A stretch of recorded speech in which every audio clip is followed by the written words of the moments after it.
T'as 23 ans aujourd'hui? Ouais, j'ai 23 Tu ans. te vois où à 33 ans? Alors franchement, je sais pas. Enfin, disons que d'une certaine manière, je le sais, d'une certaine manière, je le sais pas. Donc Raconte ce que tu sais. je sais plus ou moins comment je vais vivre, comment. Alors, je m'imagine aux États-Unis probablement, je m'imagine avec voilà des business qui génèrent environ 10 fois plus que ce que je gagne aujourd'hui. J'imagine avec voilà avoir créé une grande entreprise, avoir plus d'employés, avoir impacté plus de personnes, etc., etc. Mais après, je sais pas le chemin. C'est Ok. ça. Ouais, Donc je pourrais pas te dire ouais il y a ça qui va se passer, etc. Tac, tac, ok. tac. Mais je sais où je veux arriver. Je sais même pas quelle entreprise j'aurai Ouais, exactement. Je sais que je vais y arriver, ouais. mais je sais pas comment. C'est quoi le sens commun derrière tout ce que tu fais? Le sens comment? Pourquoi tu fais tout ce Euh, que tu fais aujourd'hui?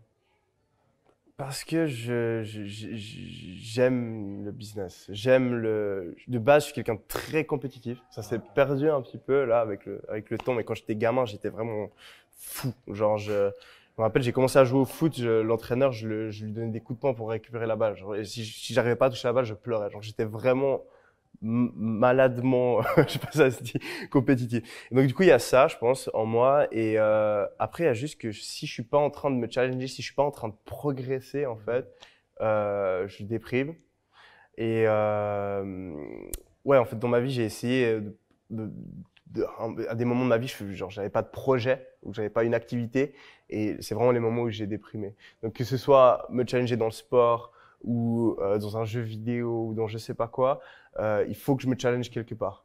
Et puis ben maintenant c'est dans le business et c'est ce qui me plaît de loin le plus, donc je vais continuer à le faire à travers ça, quoi. Parmi tous les étudiants que tu as eus, c'est quoi les points communs que tu as vus chez ceux qui réussissent?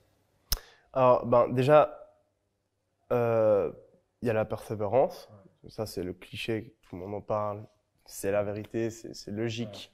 Euh, la persévérance, je dirais. Ensuite, après, il y a le fait d'appliquer réellement ouais, les conseils. C'est un truc qui paraît basique, mais qui est dingue, qui est dingue. Parce que j'ai fait des masterminds, à l'époque, je faisais du coaching. Maintenant, j'en fais plus du tout. J'ai beaucoup trop de demandes. Je fais pas du tout de coaching. Et donc, du coup, quand je faisais du coaching, je voyais des gens, même des gens qui avaient plus ou moins des résultats. Et en fait, ils appliquaient pas des trucs qui étaient vraiment expliqués, genre, clairs et nets dans ma formation. mhm, Donc, en général, c'est des gens qui sont déterminés, qui persévèrent, qui appliquent réellement les conseils qu'ils reçoivent. Et après, ouais, c'est des gens qui aiment, qui ont un peu le même état d'esprit que moi, enfin, quand je te parle de vraiment ceux qui réussissent le plus. Là, je te parle des 10 qui réussissent le ouais, plus. Après, si tu prends, genre, sur, je sais pas, il y a plus de 1000 personnes maintenant qui ont réussi, franchement, il y a plein de personnes différentes. ok. Ils ont vraiment des attitudes, des parcours hyper différents.